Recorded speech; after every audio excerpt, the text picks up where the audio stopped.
Who is behind George Natembeya in his political supremacy battle with Moses Wetangula?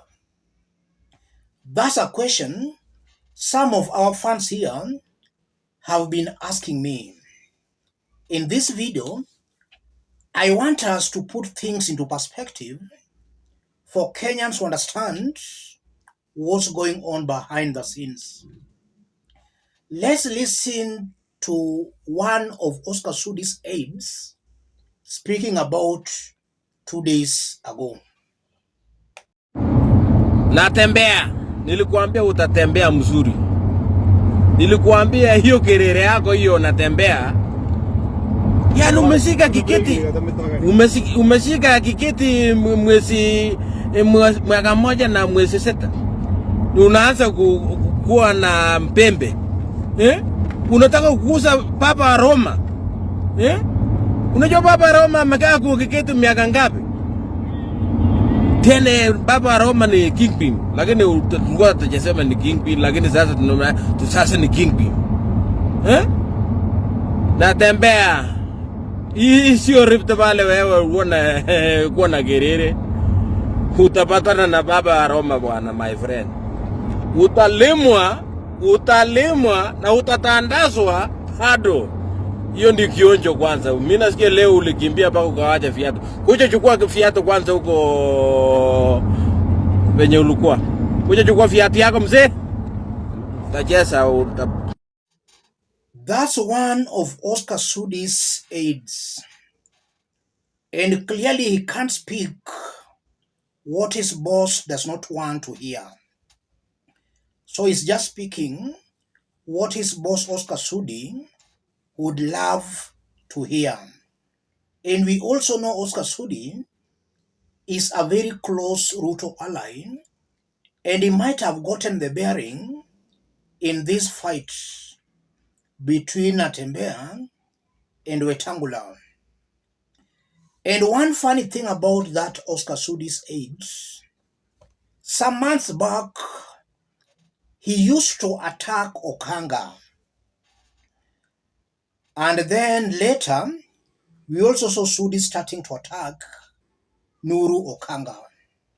So I won't be wrong to conclude that if the fight between Natembeya and Wetangula continues, then Oscar Sudi himself might come out to attack George Natembeya.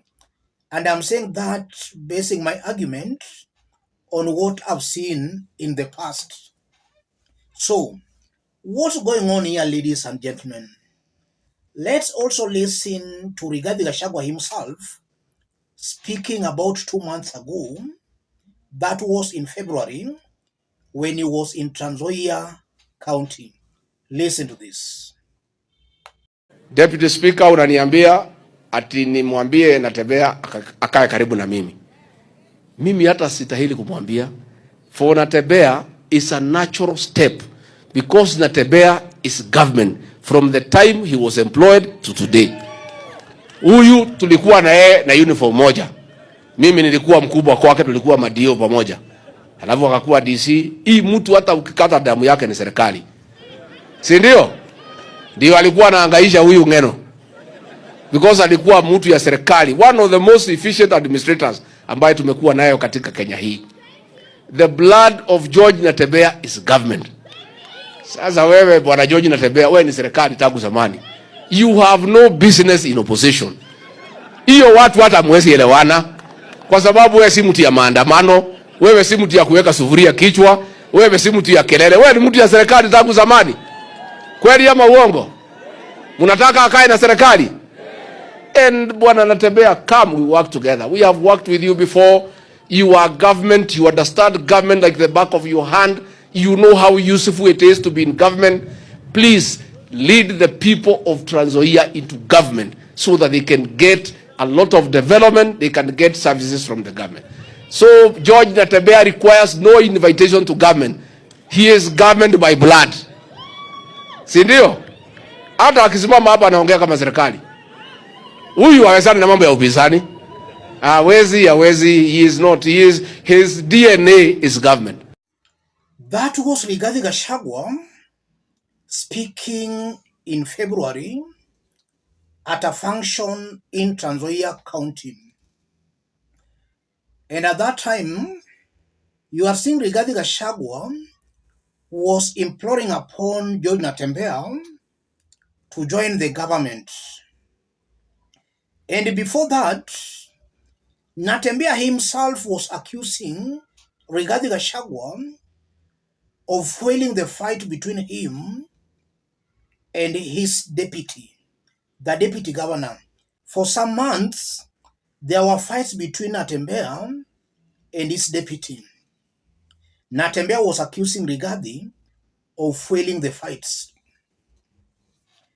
If you listen to Rigathi Gachagua and you listen to this Oscar Sudi's aide, I'm seeing a bit of confusion.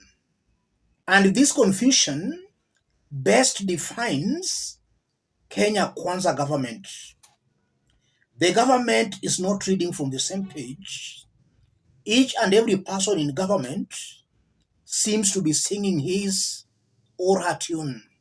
And in several occasions, we've seen top cabinet secretaries and government officials reading from different pages. Having said that, let me say this. The fight between Natembeya and Wetangula, is it a blessing to Ruto?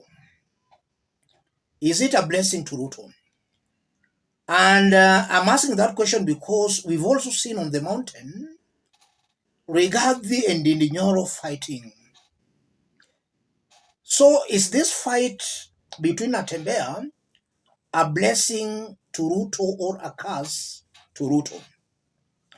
I see that fight as a blessing to Ruto in that if Natembeya successfully succeeds in dividing the Bukusu nation, then William Ruto will not have to depend per se on Wetangula to deliver the Bukusu votes. Wetangula akileta kichwa, Ruto can just reach out to Natembeya maybe to deliver a bit of the Bukusu votes. And that's somehow also similar to what we are witnessing on the mountain. If Rigathi Gachagua decides to rebel against Ruto, Ruto can just use Ndindi Nyoro to bring the mountain votes.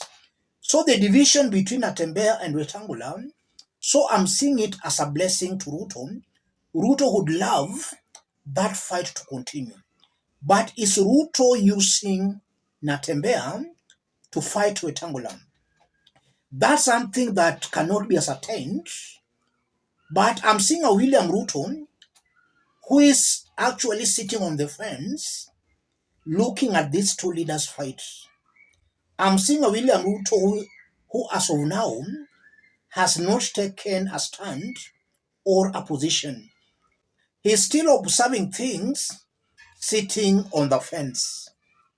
And who will emerge the winner? Ruto will most definitely reach out to that kind of a person. And also on George Natembeya, Natembeya is cleverly positioning himself in the middle. He does not want to come out directly to attack Ruto. And as he attacks Wetangula, he's also not mentioning the party that sponsored him, that's DAP party, or even Azimio. He's just going on with these political activities. And that proves it beyond any reasonable doubt that Natembeya is positioning himself in the middle so that he can work with either Azimio or with Kenya Kwanza government. So to answer the question, who is behind George Natembeya? Nobody is behind George Natembeya.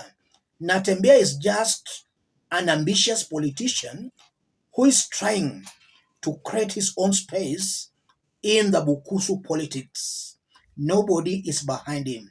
That's what I'm seeing as of now. And I'm saying that basing my argument again on those attacks by that close Oscar Sudi ally. And I know if the fight continues, Oscar Sudi might also come out to attack George Natembeya.